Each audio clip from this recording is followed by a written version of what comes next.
So, welcome to Uppsala Young Champions 2021.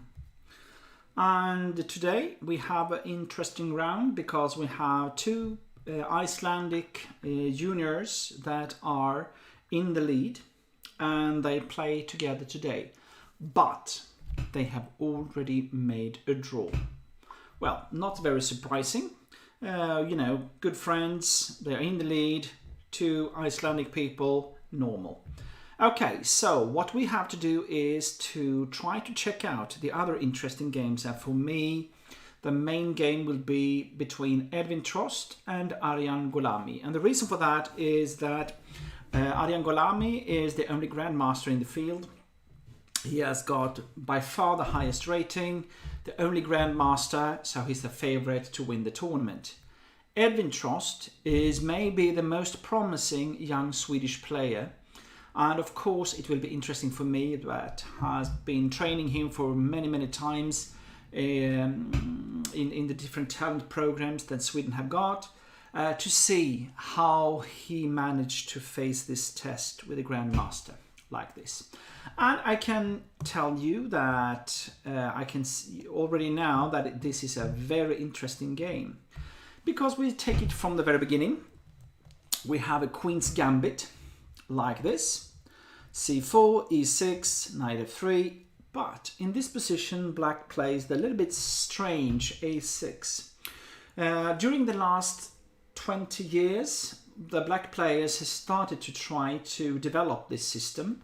And the idea behind A6 is, of course, that Black is now ready to maybe to take on C4 and cover up the C4 pawn with B5.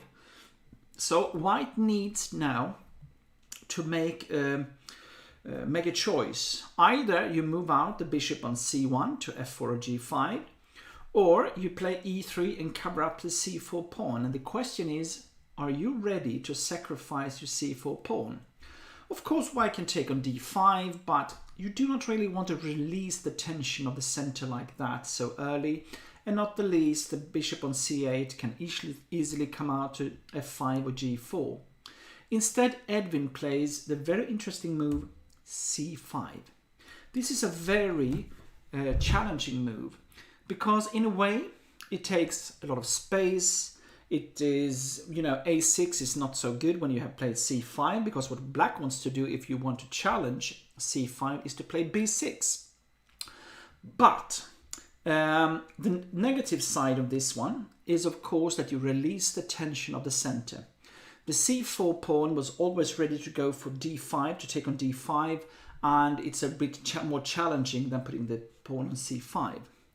Okay, so Knight C6, that is a very reasonable move, because Black's idea in this position, what Black wants to do, is of course to play E5. Because now when the tension is released and the C4 pawn is not really any threat to D5 anymore, instead Black wants to play maybe even F6, E5 and get a great center and put pressure on White with this. Bishop F4, very logical. Because what you want to do is to take down E6 to E5. Black played G6. It's interesting here because the normal move might be Knight F6 in this type of positions. But I told you that the basic idea is to go for E6, E5. And with the bishop on G7, it makes more sense in a way, because then you can still play F6, E5, or maybe even F6 and G5 as the center is locked. Then these ideas to take space on one part of the board, it makes more sense.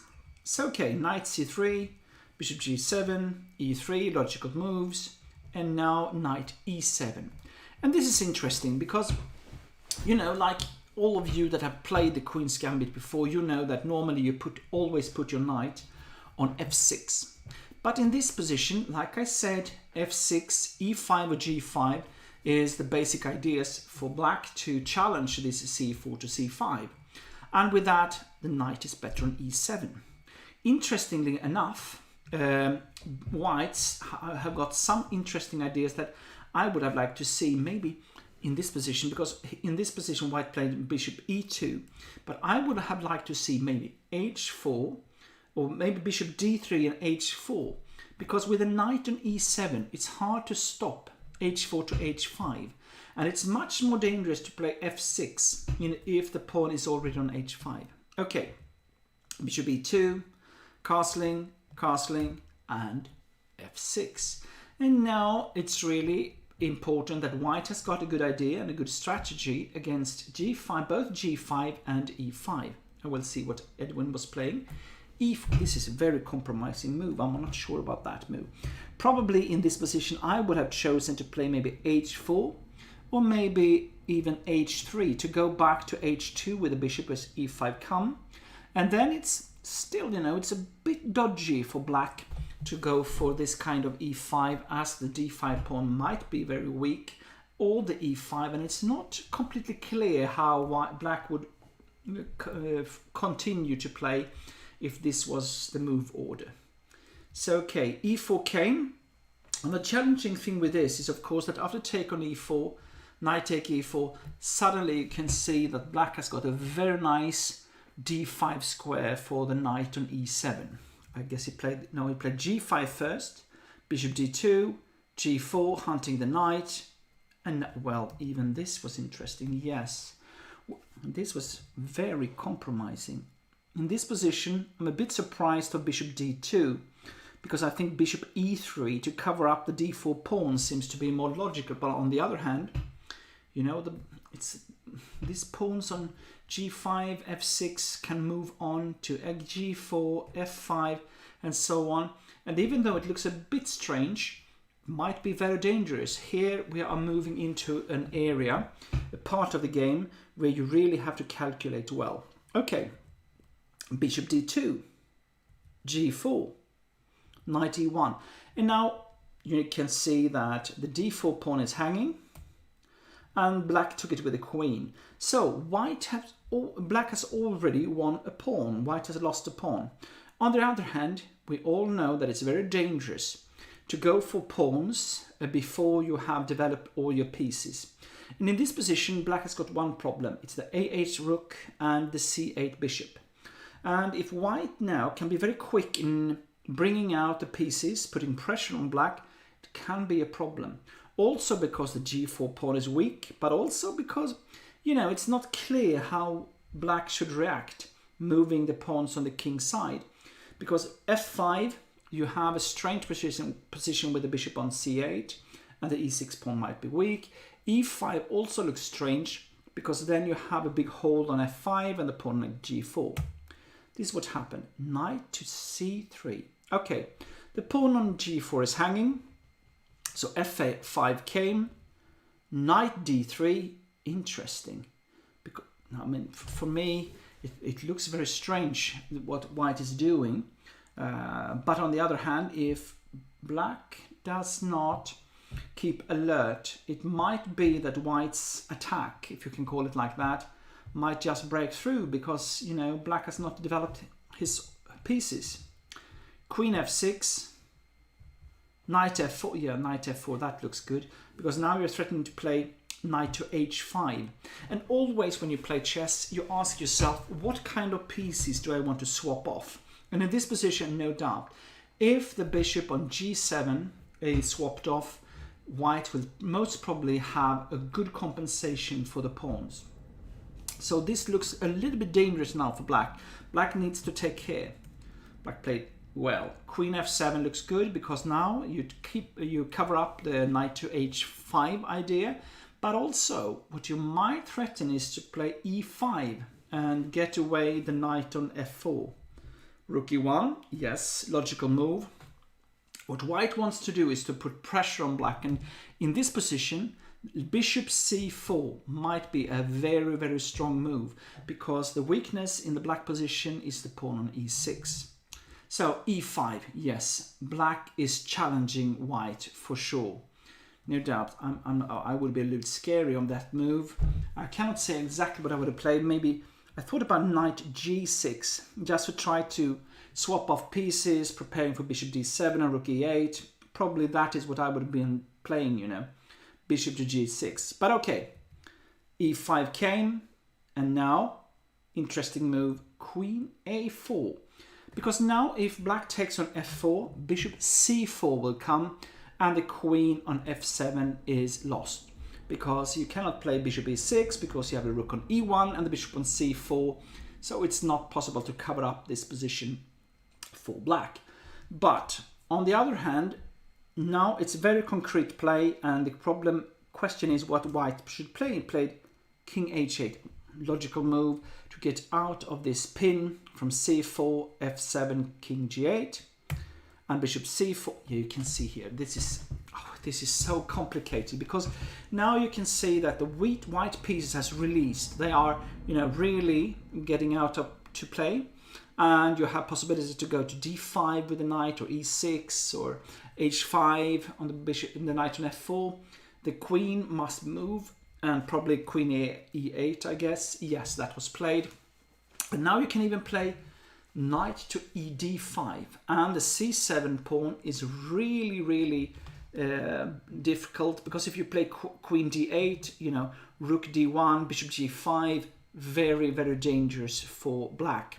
So I would be worried if I were black. This is a calculating position.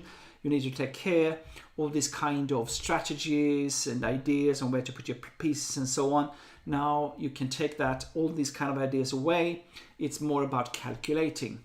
And of course, in this type of positions, what is the time like? And you can see that they're spending a lot of time, the players.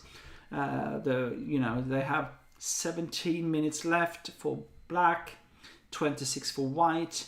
Edwin is a little bit in the lead when it comes to the time, and it's still very, it's a lot of moves that should be played and so on, so not easy. Okay, knight take d5, queen d8, trying to cover up d8, bishop, that's interesting move, bishop a5.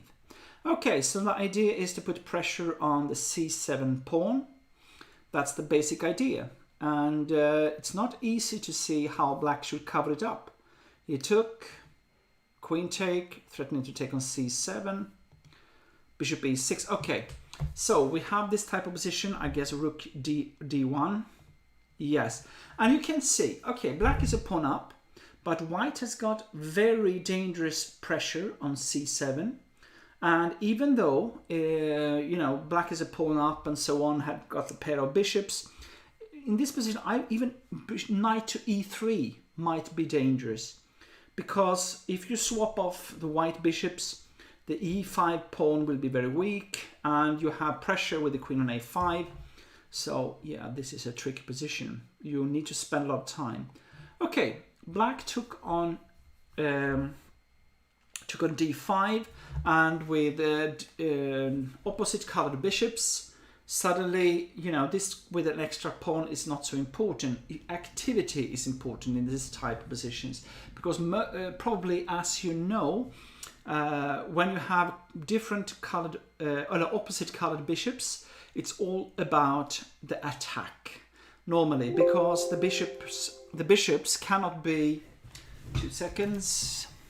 Here we are, like that. So sorry, I just had to fix this. Okay, so the question is now which piece to take with d5. I think bishop d5 is a mistake in this position, because if you do that, then probably c6 and it is okay. So rook take d5, yes. Queen e7 and rook d1.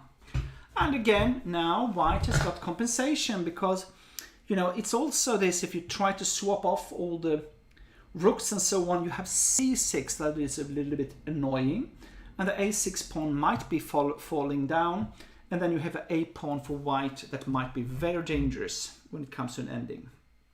Okay, rook d8, c6, you can see, took on d5, queen take, okay, b5. I'm not sure this was correct from Edwin. Maybe he should have played rook take d5 instead of queen take d5, but bishop e2, e4. Okay, e4. Now you can say that in a way black has succeeded in putting the pawns on on a good squares, because what you want to do when you have this type of opposite colored bishops is normally to put the pawns on a different color than your own bishop. And in this position also, the black pawns are actually covering up the white bishop. And I think the key move for white here is to try to play a4 to put pressure on the a6 pawn and so on.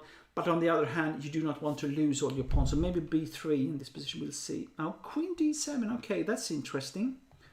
And queen e5, because if you swap pawns, queen take d7, even pawn take d7 and b3 a4, and I think white is okay in that position, will not lose that position.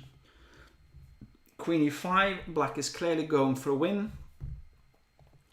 Rook d5, it took on b2. Rook, I thought about that. What about if you take on f5? Because with the f5 pawn gone, then there is no real danger with these pawns on e4, g4. They are just hanging. Okay, maybe you can win the a2 pawn. The bishop on e2 can always go to f1 if you have a check on the first rank. Well, let's see. Queen takes on e2. I think this will be a draw, actually. Yes, it seems like forced position in this one. If you take on e2, take on f8, queen d4, and there will be perpetual check with the queen against the black king. I think this is what will happen. Yes, here it will be. This will be a draw, for sure. Yeah, because you cannot go away with the king. No, this will be draw.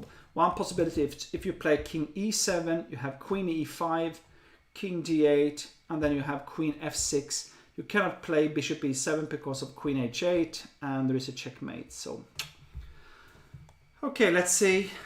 This was the position, and it will be a draw. Yes, this will be a draw. Well, I think Edwin should be proud of this game because he put some pressure on Gulami and he managed to make a draw against the Grandmaster. Well done. Let's take a look of some other games. Third board, we have the ruling Swedish champion Jungmin Zeo, that beside Edwin Trost might be the most promising player we have for sure. Jungmin that has got a very positional style, I would say. You can see that he has been playing positionally in this game as well. Let's take a look from the very beginning. Well, we have a classical Queen's Gambit. Well, more or less, we'll see. Queen b3. Okay, interesting move in a way, very safe. You're covering up c4 pawn so that you will never lose a pawn. Okay, took on c4, queen take, bishop f5. This position has been played many times. The idea is to play e6, knight to d7 and so on, and then release the tension with c6 to c5 in the right moment. And normally this is a very solid line for black, with white only maybe a slight edge in the strategic battle that will follow. g3, e6, bishop g2. If you know that black is going to play c6 to c5, the white bishop will be very strong on g2, because then there is a long diagonal from g2 down to b7. So this makes very much sense to put the bishop on g2 instead of playing e3 and bishop e2 and so on. Bishop e7, castling, e3, bishop d7, knight c3, bishop g6. Okay, looks, I don't know why this move was played. Okay, I would have played h6 or something like that instead, but probably okay. Queen e2. I thought rook d1 looked more normal to me, or b3, but okay. b5, b3. Okay, and again, you know that it is c6 to c5 that is the key move, but you have to watch out for black. So queen b6 preparing, rook c1, a6, c6 to c5 is ready, but now it is white to play, and this is actually the position. So we have, well, more or less an equal game. maybe white has got a small edge still, because what black needs to do is to release the tension with c6 to c5, and in the very moment when this is played, well, it will be more or less an equal position. So still a little bit to prove for black before there is this draw in this game. So let's have next game. Here we have an interesting game for me as well. This is Mella Sondre, who is from Norway, and for the time being I'm in charge of the Norwegian talent program, Flera mot schacktoppen, and Sondre is of course one of those people that is involved in this type of talent development programs and so on. So one of the Norwegian promising players. Van Dahl was the winner of last year's tournament, and you can see that we have an interesting position. And yeah, that was a strange move. Rook g1, that was strange, but okay. Let's take a look. From the very beginning we had this, okay, the King's Indian game with bishop e2. This is the main line. Okay, e5. Okay, so take on e5 is not in a way the most ambitious move, but on the other hand it's not easy to make this equality with black that you want to have. You need to take care. So okay, queen c2, c6, rook d1, queen e7, bishop e3. Okay, yes.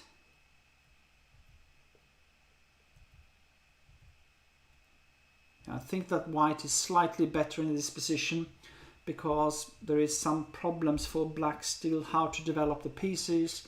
The queen on c5, okay, might look good to put pressure on f2, but it can also be vulnerable, and h3, bishop e3 and so on can put pressure on the queen, make some extra tempos. Take on f5 looks good to me, because if you take with the knight, white is clearly better with the knight on e4, so he needs to take with the pawn. And it's a bit dangerous to take with the pawn, because you are not, a little bit underdeveloped as black with the rook on a8 and bishop on c8. So if black can somehow manage to just get all these pieces on the queen side into play, black will be okay. But it's white to move, and if white can play a good way to continue, you know, then I even thought about a3, b4, you know, just to put pressure on black here. But what happened was bishop e3, queen e7, bishop g5, queen e8. And that's, I don't like that. Queen d2. I prefer rook, you know, problem is the question is rook d6, is that possible? Or rook d2? That seems more logical to me. The thing is in this position is that the question is, of course, if the pawns on e5 and f5 are strong or if they are weak. And you need to find a way for black to consolidate, come out with the pieces on c8 and a8. If you do, then you will be better normally. On the other hand, if white can put pressure on black and these pawns, then white can, you know, very quickly get a good position. Even c5 at some moments, not immediately, but you know, b4, c5 and bishop c4, then you really put pressure on black. And the, you know, the d6 square sometimes for the rook can be interesting. So this is a very difficult position to play. Rook, queen d2, knight f7, bishop h4. Yeah, because the thing is, I didn't really like to put the queen on d2, because you want to more to have another piece on d6 and make use of that square. Knight c5, rook e1. Okay, so what white wants to do is to put the one rook on e line and one rook on d line, and that is logical, but it costs you one extra tempo. And the question was if it was better to try to make double rooks on the d file. We take a look what happened. Knight e6, Rook d1, yes, very logical. The problem for black is the bishop on c8, e4. Yes, this is of course very critical, because normally in this type of positions what you want to do is to play knight to d4, but now it's not possible because it's hanging, or knight to g5, because you do not really want to put the knight on h2, but this was played in the game. So this was something that was a bit of a, you know, this was not so good for white simply, you know. You have to put your knight on on h2, where you can see that you can neither go to g4 or f3. You would prefer to have it in play with knight to g5 or knight to d4. So yeah, I wonder if white really played correct here. We can take a look here. You need to understand that in next move e4 will come, and you need to prepare for that. It seems like white a little bit underestimated this move, because now I prefer black actually. Knight e5 looks good. Okay, so of course now what white wants to do is to to try to exploit that black has played e5 to e4 and try to open up the position so that the rooks on d1 and e1 can really come to life. And if you take with the e pawn to f3, knight to f3, even though you get a bit strange king's side position with a pawn on f3 and h3, still white will be very good because the rooks are so strong on d1 and e1. So we tap, queen h5 came, bishop e7, rook e8, bishop d6. Okay, interesting. Because now still, black cannot move the bishop on c8. So knight f7 came, trying to release the tension. c5 looks, it looks logical. I wonder if this was really correct from black, Bishop h6, queen c2. I like this. Put pressure. And here, the question is, even g4 sometimes can be interesting, because you just release the tension. And g4 and take knight take g4, or even pawn take g4.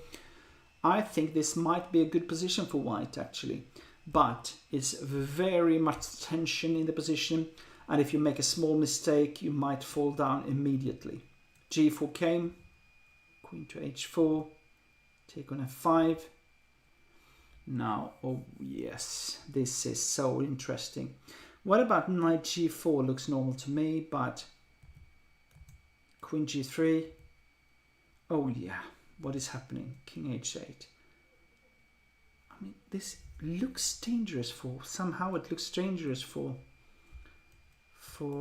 black, but queen at this, is this correct move? Here, it's very, very sharp. It's very, very difficult to say what is the right way to go for. Is it to take on h6? In a way, if you take on h6, you will always have good compensation if you just survive the attack. But he played this.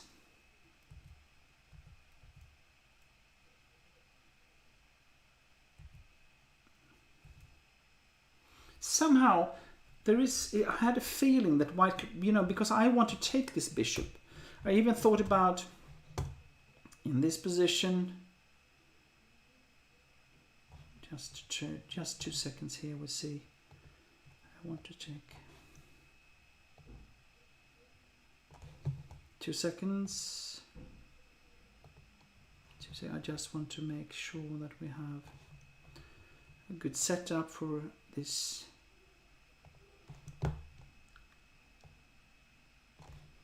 Two seconds. Yes, there we are. Okay, so I would have liked to take this bishop on f8, because if you do, this bishop on d6 might be very good. So what happened here was, no, something is wrong here for white. Yeah, well, you want to take the pawn on e3. This was not correct play, I'm sure. In this position, in that case, it's better to play like king f3 and go for that position, and to take on e3, because you need to get rid of that pawns. And no. Now something is wrong. Yes, black must be winning in this position.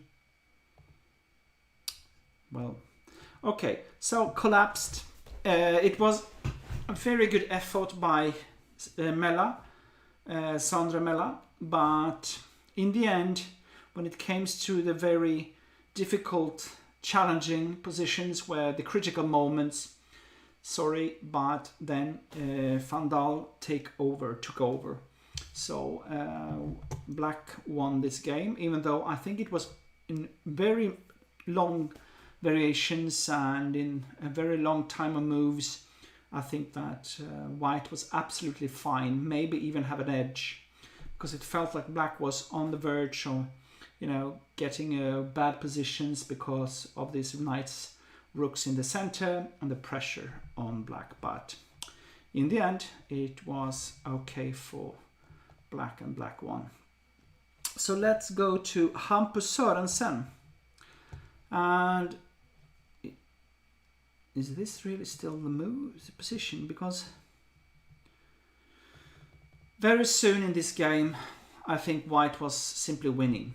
You have a classical Italian game, and yeah, this has been played many times.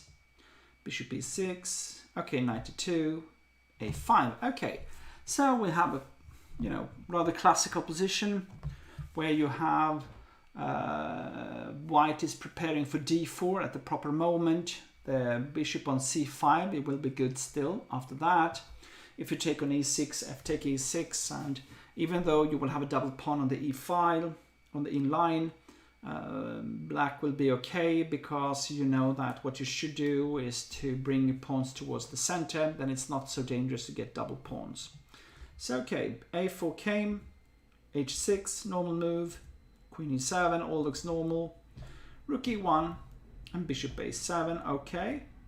Still okay, I think everything quite equal game.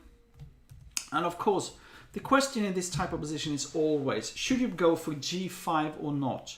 What you have to do is then to calculate with knight take g5, pawn take g5, and bishop take g5. In this position, what happens when you play g5 and you sacrifice with knight take g5, what you want to do normally is to play f2 to f4, and then you want the rook to be on f1. So sometimes it can be interesting to go for g5 if you're Black in this position, because the rook has moved to e1, but I would be very worried. So probably I wouldn't go for g5 if I were Black. Took on c4. Somehow I didn't like this to take on c4. Why release the tension? Because what White wants to do now is to go with a knight to e3, f5, and you will put pressure on Black for sure. And in this position, if you just wait to play maybe rook a8 to e8 or something like that, or king to h7 to prepare for g5. Much more interesting move, I think.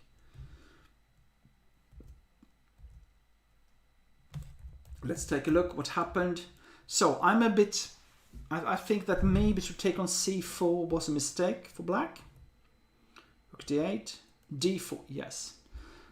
Well, okay, interesting. Now it's very critical position, because now White pushes. I would have played probably knight to e3. I think that White is slightly better in that position, but okay. Knight to d4, c take to d4, and now very critical. No, I don't like this. Queen e6. Should you play g5 here maybe? Maybe this is the appropriate moment, because now you can feel that it's a very critical position. The a5 pawn is hanging, yes, but I'm not sure how important that is. More important is this with the pawn on e4. If you can go for that one.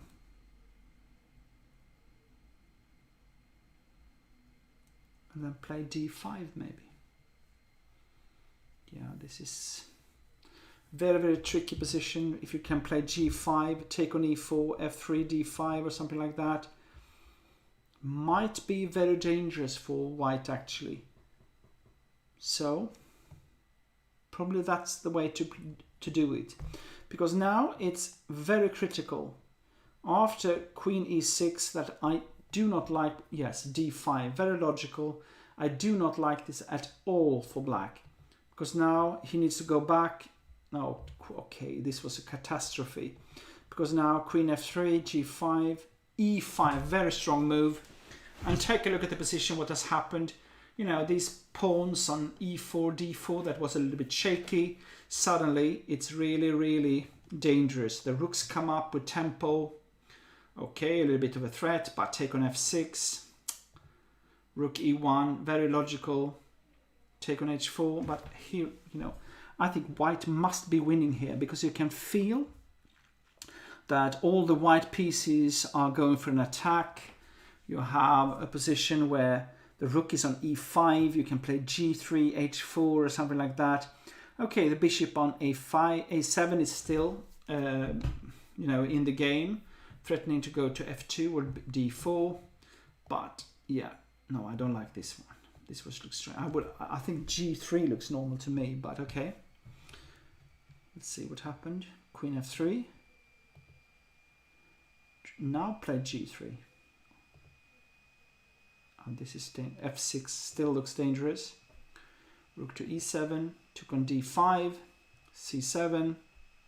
Yeah, well, this looks really, really good for white still. So maybe Hampus is, you know, ready. Rook f1. Okay, the pawn on b7 is doomed.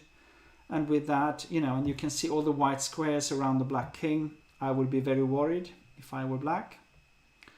Rook d5, take on b7, looks good. Yeah, white has got a winning position, also positionally, with a strong knight on c4, a weak pawn on a5. So white can even, you know, swap queens and should win this position. And queen h5 is a very dangerous move. No, I can't. I mean, I don't even see how black can survive this position. Okay, take, rook take. Okay, knight taking h7. Yeah, black is winning, white is winning, so 2 pawns extra. We'll see. I hope he's got the technique to win this one. It looks very good. White is winning, so yeah. Okay, let's take a look. It looks like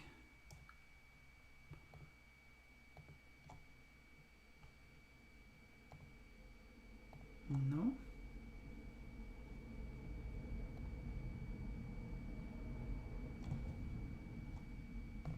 2 seconds. Sorry, guys.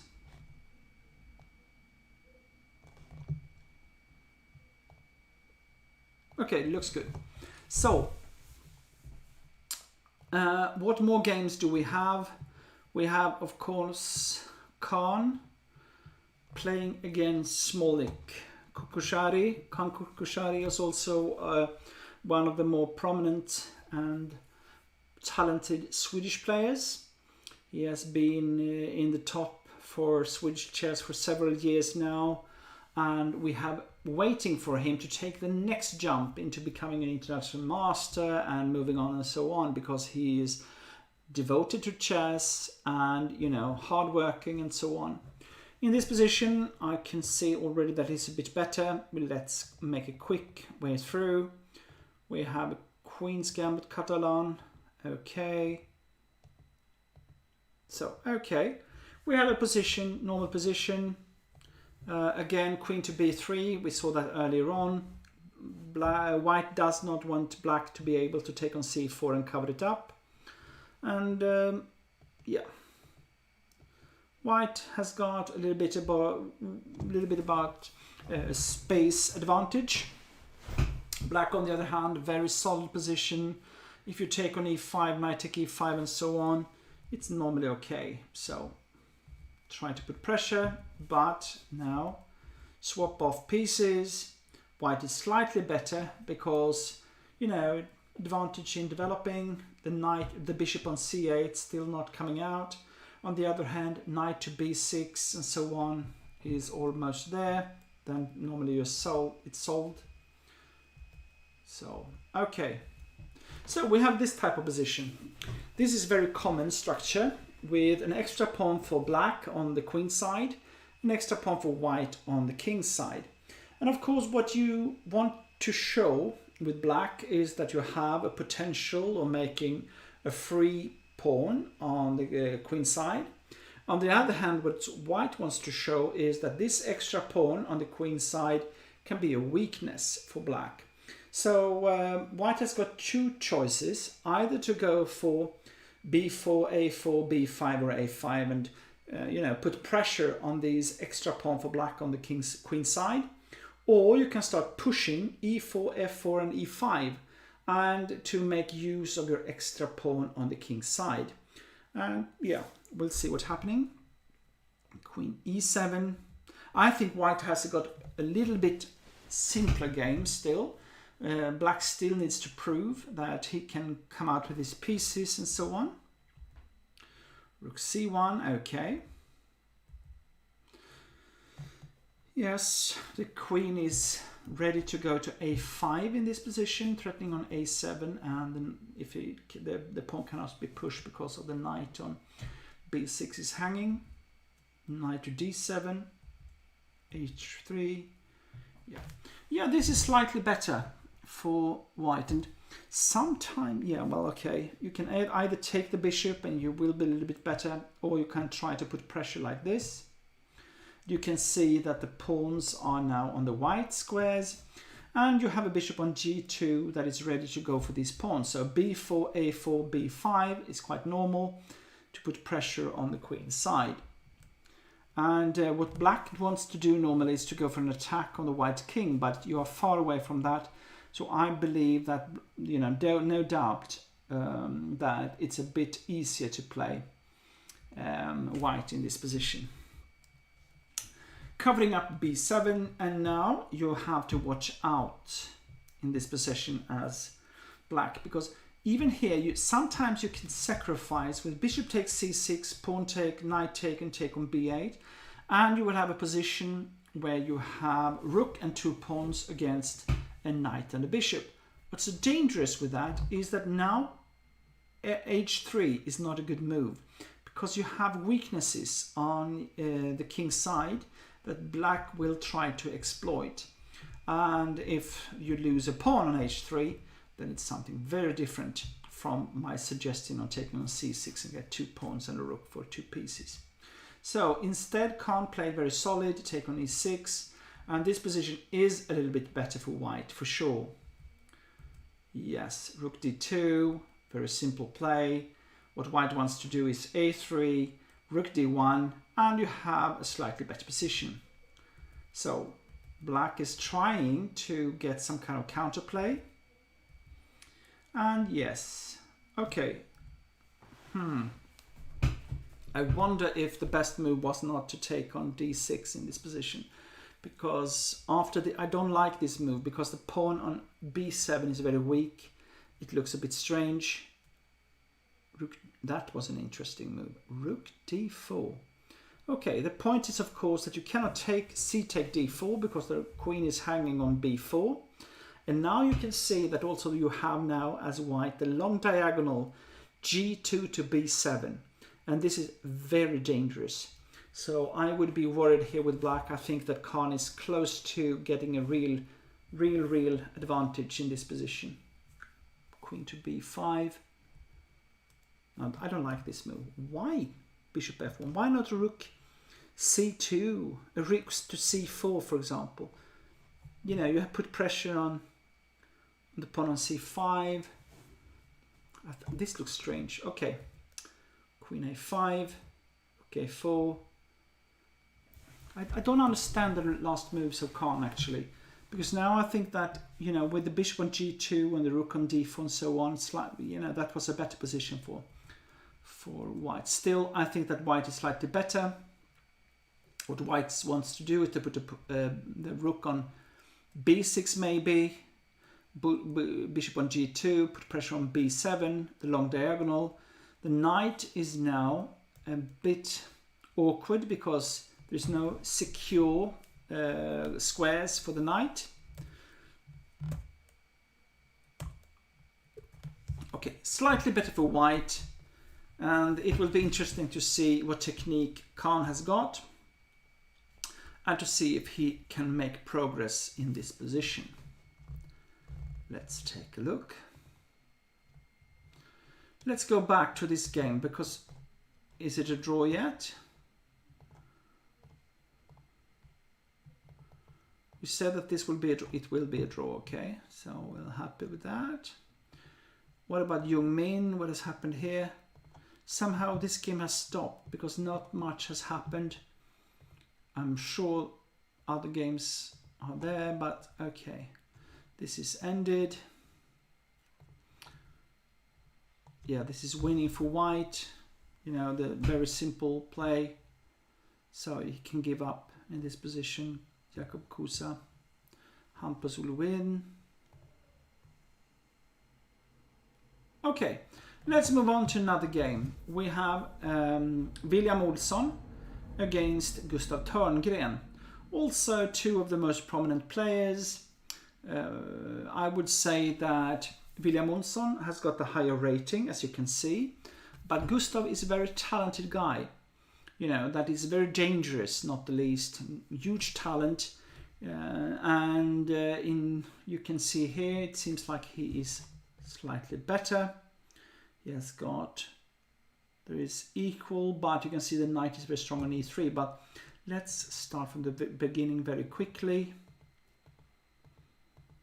Okay, so we have this kind of Stonewall defense for black, very solid. Yes, okay. And in Stonewall you have a position where black is really covering up the center to the price of a bad bishop on c8. On the other hand, this bishop can sometimes be better than it looks, not the least when white is choosing to fianchetto the bishop to g2.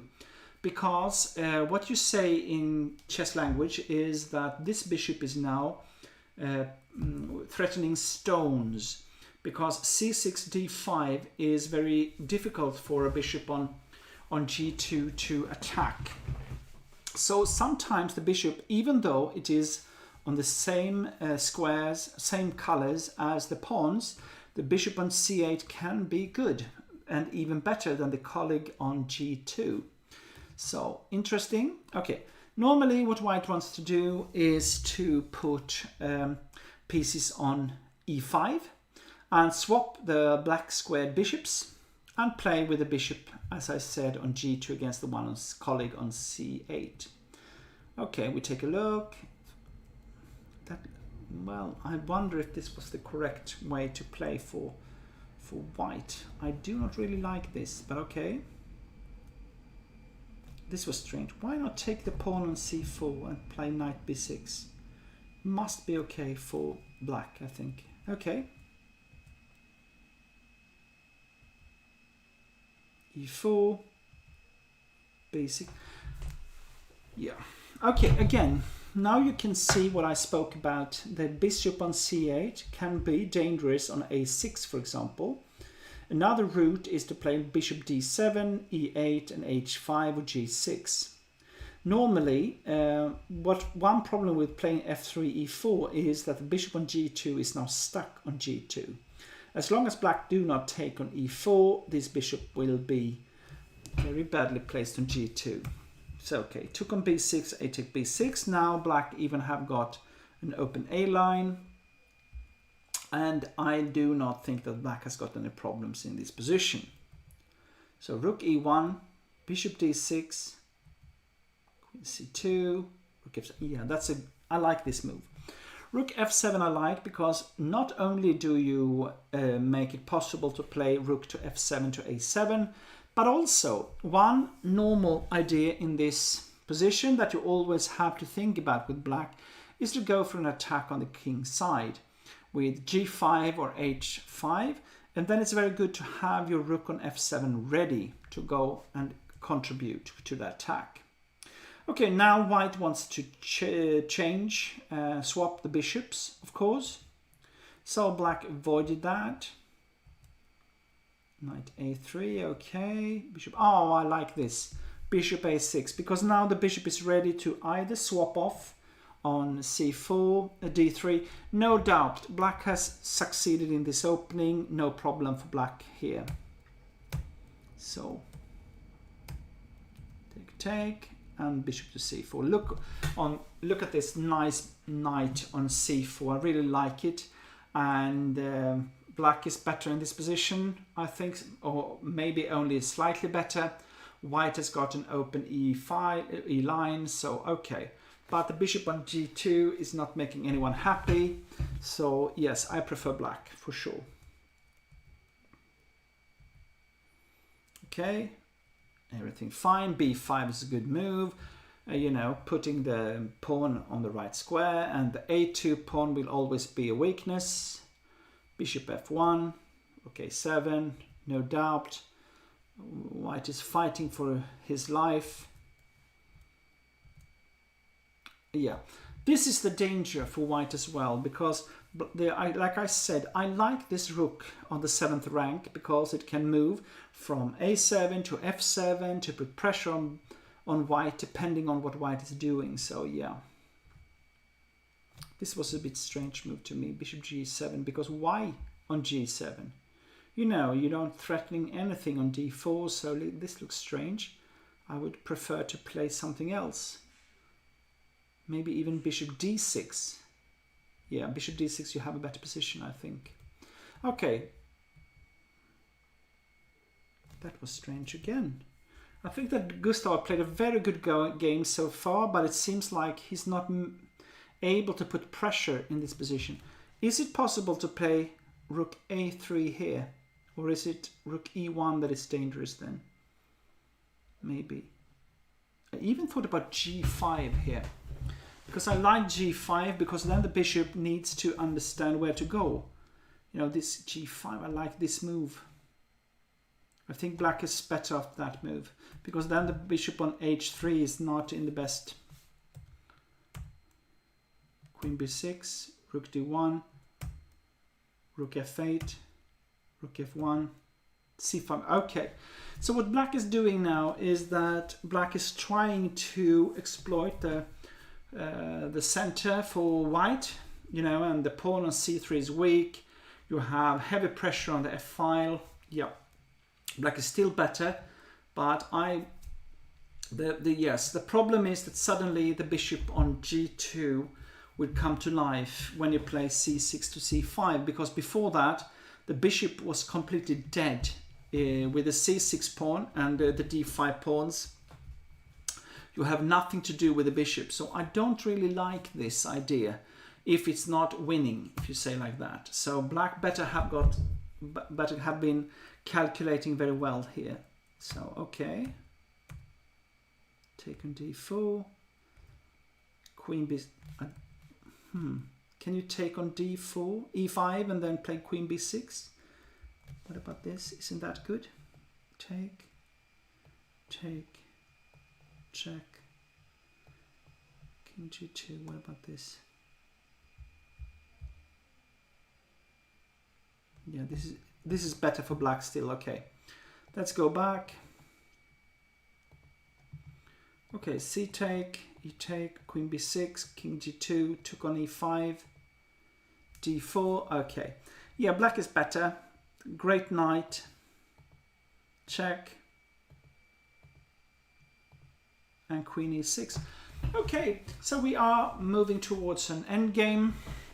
We have a strong knight against this bishop on f1.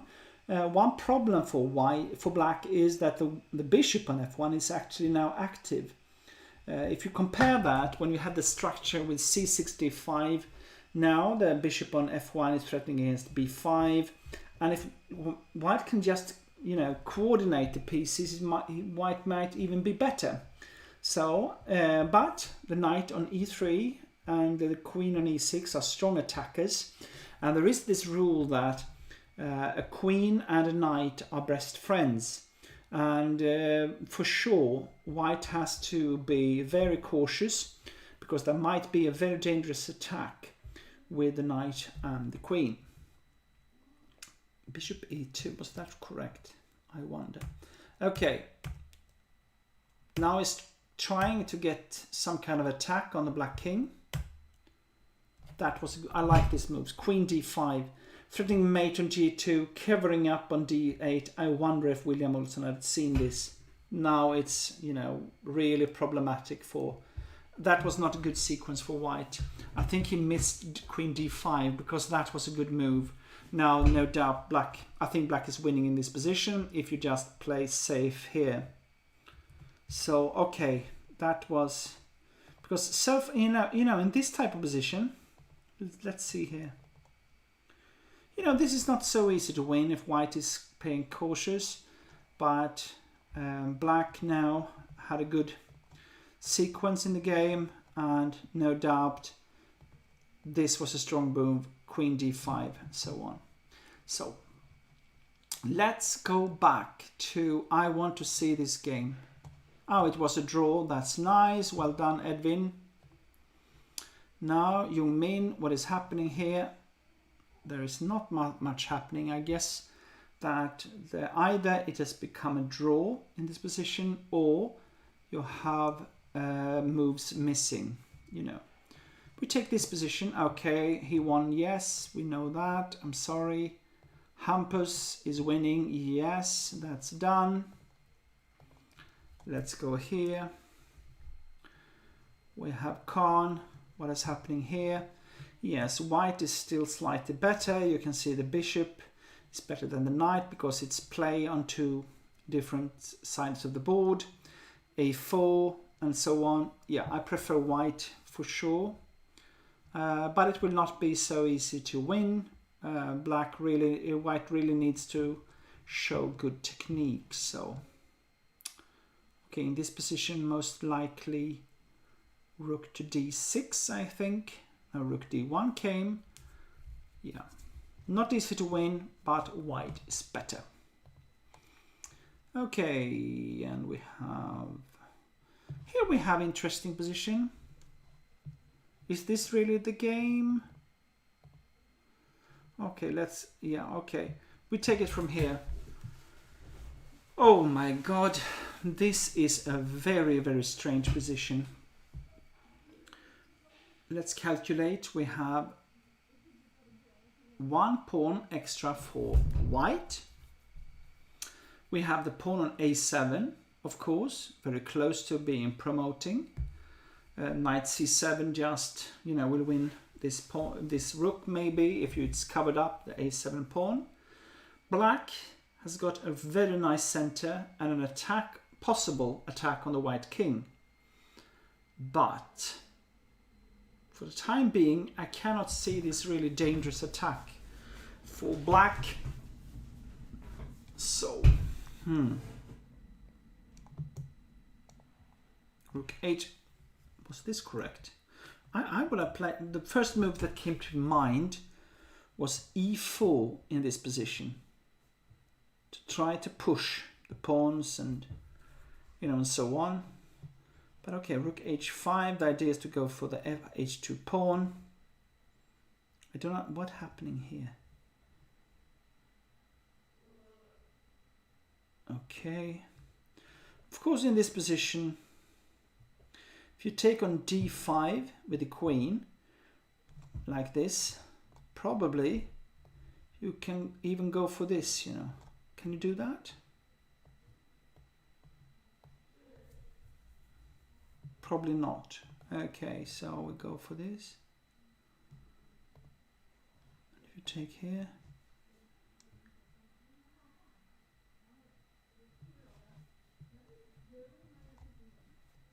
Is it this move? No.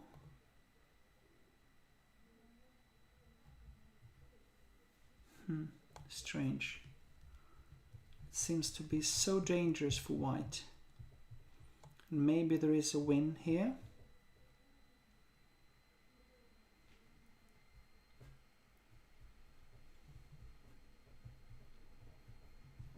Or maybe this one. No.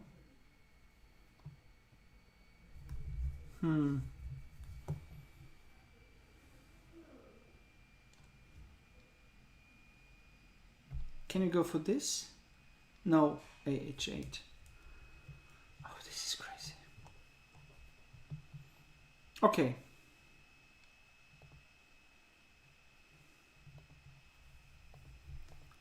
He played knight to c7. Took on d5. Okay, so you have this position. Pawn extra for white. And the question is, of course, strong attack or not? How strong is the pawn on f3? Is there any way for black to continue the attack? White has also got to attack with queen d8 and so on, and of course the bishop on g4. Very complicated position. Bishop h3 came. Rook f2. Knight c6. I think white is simply winning here. Seems like that. Yeah. Simple play. Yes.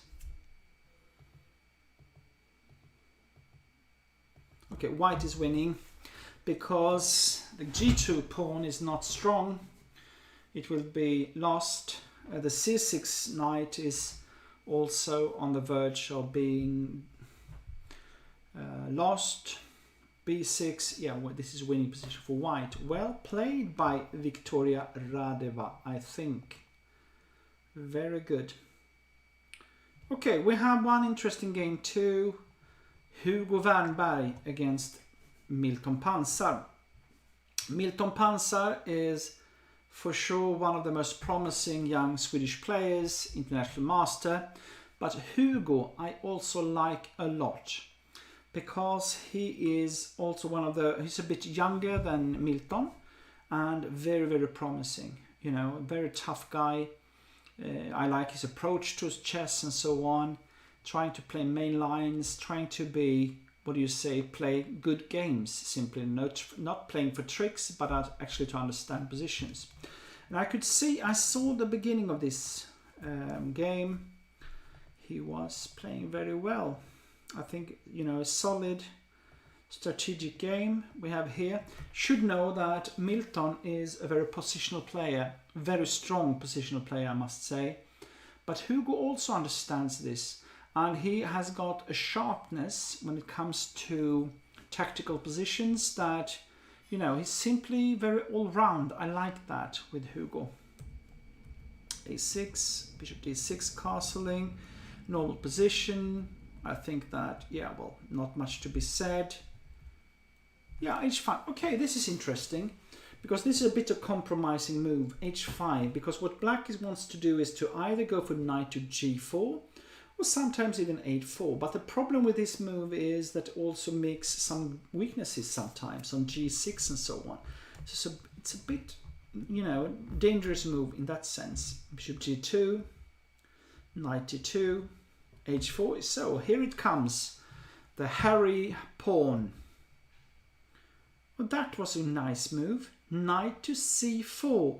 Now you cannot take the knight because then the bishop takes on b7. And with the bishop free spaced from g2 down to b7, threatening on a6 after, take to b7 of course on a8. You also have bishop to c6. I would not like to play that. So h3 came, bishop h1, and now we have an interesting strategic position. White has got the pair of bishops. Black, on the other hand, has got a pawn h3, and somehow white is cramped down. And the only way white can make progress is to play probably rook e1 and f3. On the other hand, if you do that, you have to watch out for your king on g1 because there might be weaknesses. Very interesting strategic position. So b5, also very compromising because normally you do not want to put your pawn on the same color as your bishop on b7. Look at this bishop on b7. Isn't it simply just bad? Because it's hitting the pawn on d5. But the thing is that what is white going to do? Because the bishop on h1 is not good either. And it's not so easy to see how white can be able to free this bishop with less than playing e3 to e4. And if you do that, suddenly the b7 bishop will come to life. a3, knight to e4. I like that as well, because if you take, knight take e4, pawn take e4, and look at the bishop on h1. Cannot move at all. Not a good choice. So f3 came, and now we have this position. Now it's a little bit of a weakness is here from e3, f3, g3. The bishop on h1 is not so good. On the other hand, the bishop on b7 is really bad. So interesting. You can see rook c1, very logical. Knight f6 wants to take down e3 to e4. And I think, you know, I still prefer white actually in this position. And the reason for that is that, you know, black is just holding on. But the weakness is, you know, of the black pawns on a6, b5, d6, d5. I think white has got a slightly, you know, easier game to play here. King g8, bishop d2. I like this move. Just start to swap. Queen e2. Okay, swapping off everything. No. Okay. So white wants to keep a little bit of attention with some pair of rooks. G4, that's a good move. Because with g4, the h3 pawn is more weak. So I like this move. Queen d3, and he's playing, I like this play of Hugo here, because one idea is to play king f2, king to g3, and even capture this pawn on h3. I think Milton has got a little bit of a problematic position. Not maybe objectively, but actually because it's more difficult to play black, because white has got such a simple plan to go for this h3 pawn and step by step try to overcome the problems in the position. And in the end, if you win this pawn and so on, the b7 bishop will be very, very bad. So, okay. Going for this. Okay, black is fighting to get counterplay. He took king f1, knight f7. Okay, interesting. When the knight moved back, and maybe this was a mistake actually, because I like this move f4, because if you play f4 in this position, for sure black will play knight to g5 to e4. And then you have a strong knight on e4. But now after f4, it's not so easy for the knight to come to e4. What you want to do is to go for maybe knight to h6, king g, f7, knight to g8, f6, and so on. But it takes a lot of time. In the meantime, white has got the possibility to go for, in this position actually, even maybe threatening to take on d5 on c8. But the pawn on h3 is weak.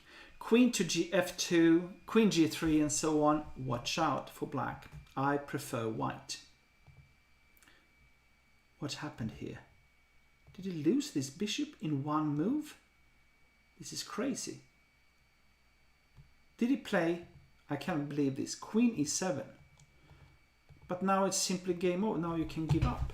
What is this?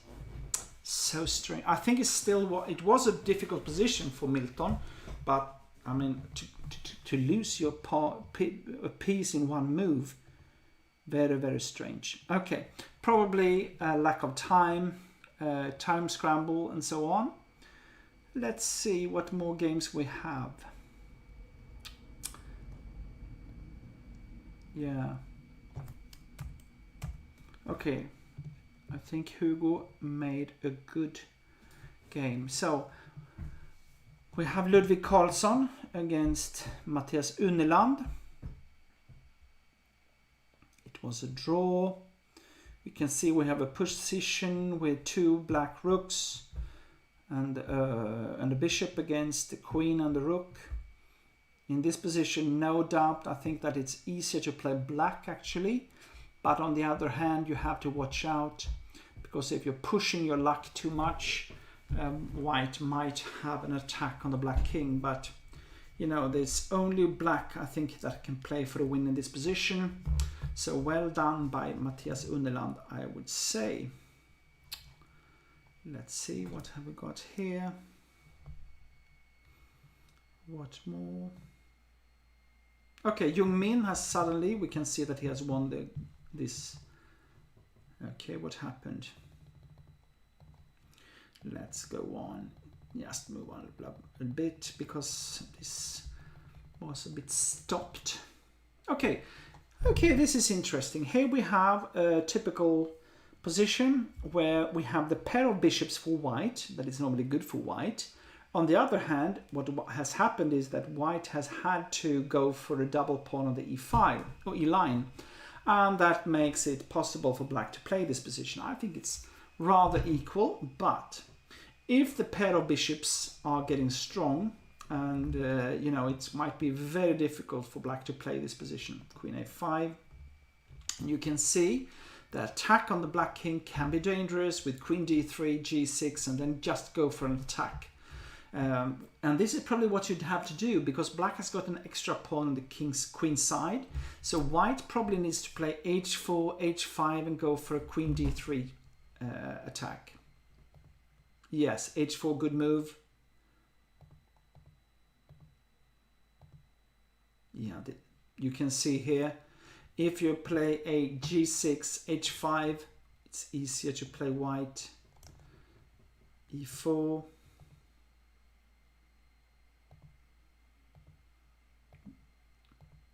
No doubt white is better now, because now you have a strong pawn on e5. You have a weakness on f5. The knight cannot move from e7, has to cover up.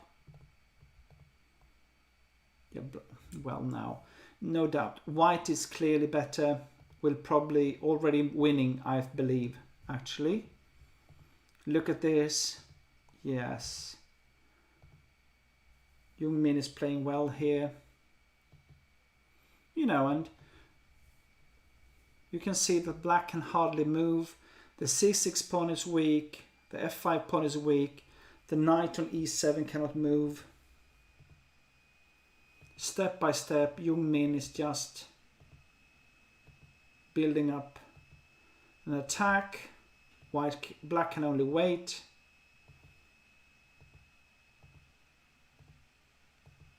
Yes. This is well played by Young Min. You can see he won a pawn, going for an endgame. I really like this. Oh my god. Yes. And now even winning this pawn. Oh, this is a strategic, very good game by Young Min.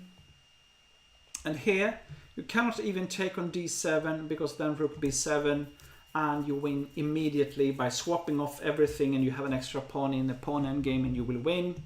So well done, Young Min. He is towards the top of this tournament. You have to watch out for him. So, okay. What more do we have? This was a draw. Just take a look. This was a win. Yes. And of course, Vandal is on his way to the top. So right now we have the two Icelandic players, Stefansson and Heimerson. We have Young Min. Trost and Gulami, of course, are, you know, just behind. Sørensen won his game, and Kokoshari, and so on. So, interesting. So, with that, I think we are done for today with this round. And it will be very interesting to follow this very nice championship. I like it so much, you know, because after the pandemic, all these young players, they're just so eager to play all kind of tournaments. And take a look at these young champions. It's probably one of the best tournaments ever in Sweden. And I like it so much to give them the chance to develop, and not the least to get IM norms. So thank you very much, and do not miss the next round. Bye bye.